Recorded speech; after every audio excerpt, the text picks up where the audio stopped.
Assalamualaikum dan salam Malaysia Madani. Bersama saya Suaran Shah dalam Berita Pagi Sabah, edisi Isnin 11 November 2024. Kementerian Perpaduan Negara giat melaksanakan pelbagai program di peringkat persekutuan dan negeri mengenai kepentingan perpaduan dan keharmonian dalam masyarakat. Usaha itu bagi memberi kefahaman kepada rakyat agar perpaduan dan keharmonian yang dikecapi terus dipertahan. Timbalan Menterinya Senator Saraswati Kandasamy berkata tugas menjaga kesejahteraan dan keselamatan negara bukan hanya tanggungjawab pasukan keselamatan, malah tanggungjawab bersama semua lapisan rakyat. Keselamatan, kesejahteraan dan keharmonian dan juga perpaduan bukannya tanggungjawab satu pihak saja. Ia adalah satu tanggungjawab yang harus dipikul oleh semua pihak termasuk rakyat. Jadi tanggungjawab kementerian adalah untuk memberi pemahaman itu kepada rakyat supaya keharmonian dapat dipertahankan. Saraswati ditemui media dalam program Wacana Kelestarian Keselamatan, Perpaduan dan Keharmonian Negara peringkat negeri di Tawau. Program ini memberi fokus kepada usaha menyebarkan maklumat tepat dan meningkatkan kesedaran awam mengenai isu keselamatan dan perpaduan. Terdahulu dalam ucapannya, Saraswati berkata, perpaduan adalah pelindung utama daripada ancaman dalaman dan luaran yang cuba mencetuskan ketegangan antara kaum di negara ini. Seramai 439 peserta dari seluruh Sabah terdiri daripada NGO dan ketua komuniti serta kawasan rukun tetangga KRT daerah Tawau, Semporna dan Kunak hadir dalam program yang julung kali diadakan di Sabah. Masyarakat mahupun pertubuhan bukan kerajaan NGO diminta menyalurkan maklumat kepada agensi kerajaan mengenai keperluan di kawasan mereka. Ini termasuklah bantuan kepada golongan memerlukan, khususnya orang kurang upaya OKU. Ahli Parlimen Papar Dato' Anmizan Muhammad Ali berkata dengan sokongan pelbagai pihak, lebih ramai golongan memerlukan dapat dibantu. Kita mengalu-alukan NGO dan mana-mana badan menyalurkan maklumat kepada agensi kerajaan. Mungkin ada tempat-tempat terpencil yang maklumat itu tidak dapat sampai dengan segera.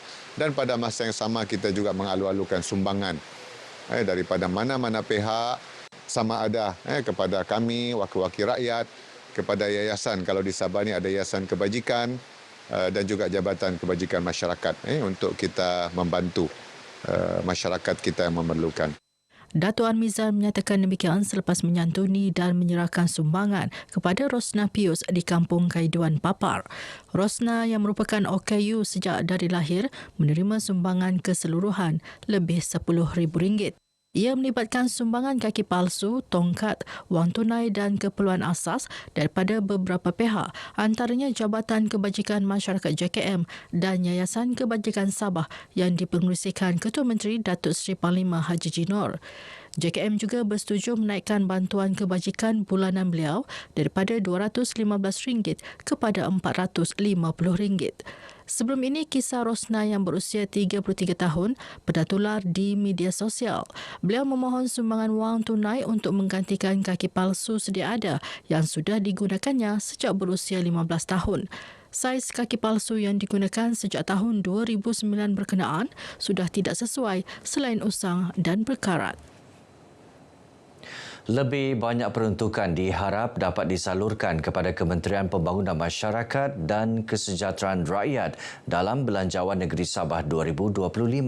Pembantu Menterinya Datuk Flovia Eng berkata peruntukan lebih besar itu penting bagi membolehkan agensi-agensi kebajikan melaksanakan program kebajikan.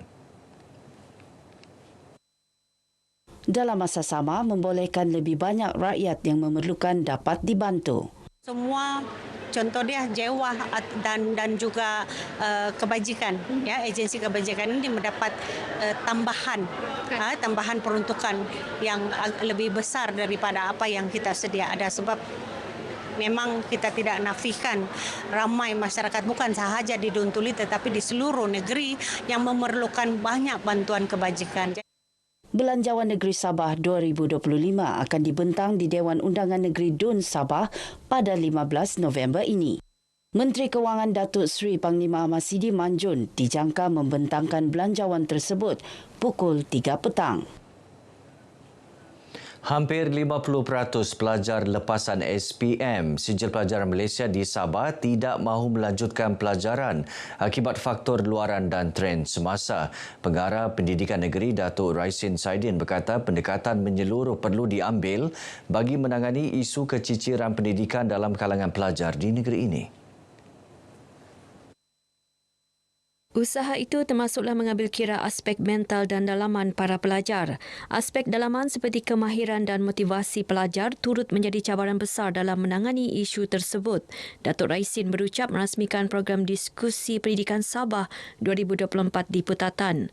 Program anjuran iGuru Sabah ini dilihat sebagai pemula kepada diskusi berterusan yang membincangkan mengenai isu-isu pendidikan yang berlaku di negeri ini selain menggalakkan peranan semua pihak dalam mencari penyelesaian. Jadi banyak faktor yang menyebabkan keciciran pendidikan. Jadi antara perkara-perkara penting yang perlu dilaksanakan di sini ialah kita perlu ada satu dasar atau polisi yang jelas di peringkat atas dan juga disambut di peringkat pelaksana untuk memastikan isu keciciran dapat diatasi. Kalau kita melihat berkaitan isu keciciran pendidikan ni, kita banyak menumpukan pada aspek material ataupun aspek luaran. Tapi kadang-kadang kita lupa berkaitan aspek yang lebih besar iaitu aspek dalaman tu, mana keciciran tahap keilmuan dia. Jadi kami jemput daripada kalangan pakar ekonomi dan juga ada juga di pakar undang-undang lah. Seramai 40 peserta terdiri daripada wakil Jabatan Pendidikan Negeri, Kesatuan Guru dan Badan Bukan Kerajaan NGO hadir menyertai diskusi ini. Sebanyak 100 beg darah berjaya diperoleh dalam kempen derma darah dan pemeriksaan kesihatan anjuran Gagasan Rakyat Sabah. Kempen yang dianjurkan sempena persidangan Parti Gagasan Rakyat Sabah ini merupakan satu galakan kepada golongan belia untuk menderma darah.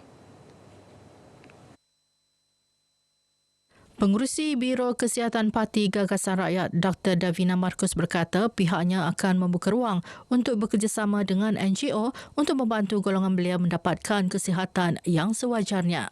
Saya actually mau tekankan, mau menyuruh kepada belia di mana-mana kami akan mau buat program selepas ni. Kami mau belia wanita, belia pemuda yang tidak pernah menderma darah sebelum ini untuk tampil ke hadapan, ambil langkah berani untuk start menderma darah. Sebab seperti yang kita dengar semalam, Blood Bank Sabah perlukan at least 25,000. Selain derma darah, turut diadakan secara percuma adalah perkhidmatan saringan kesihatan buah pinggang dan saringan thalassemia. Turut berlangsung pemeriksaan pergigian. Tujuan utamanya lah untuk memastikan bahawa status pergigian pengunjung-pengunjung dapat kita tingkatkan. Kita sedia maklum bahawa status pergigian di Sabah ini perlu peningkatan yang lebih tinggi dan salah satu cara untuk kita melaksanakannya adalah dengan mencapai kepada rakyat jelata. Pertandingan badminton Persatuan Wartawan Sabah SJA dengan kerjasama Konsulat Republik Rakyat China di Kota Kinabalu menjadi platform membina hubungan komuniti sosial. Program diadakan bersempena sambutan ulang tahun ke-50 hubungan diplomatik Malaysia-China.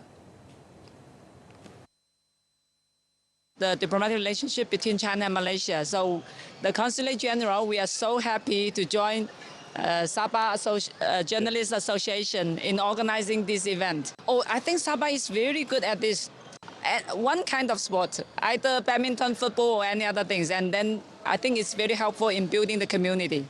Demikian menurut Konsul Jeneral Republik Rakyat China di Kota Kinabalu, Dr. Huang Shifang ketika ditemui RTM dalam pertandingan ini di Inanam. Sementara itu, Presiden SJA Dato' Munggutan Vanar berkata program juga sekaligus memperkukuh hubungan persahabatan antara kedua-dua pihak. So the China Consul came and said, come, let's work together.